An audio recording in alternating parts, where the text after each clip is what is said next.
अजित पवारांना फसवणूक महागात पडणारे राजू शेट्टींनी म्हटले, क्षमता नव्हती तर 7/12 कोरा करण्याचं आश्वासन कशासाठी?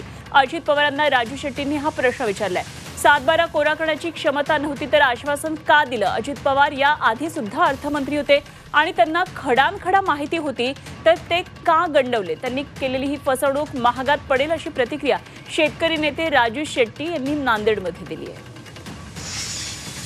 7/12 कोरा करण्याचं सुद्धा आश्वासन दिलेलं होतं।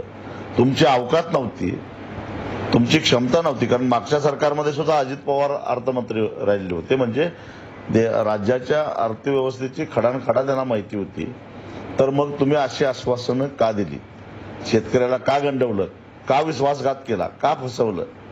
हा आमच्या शेतकऱ्यांचा त्यांना सवाल आहे आणि ही जी त्यांनी केलेली फसवणूक आहे ती त्यांना महागात पडणार आहे।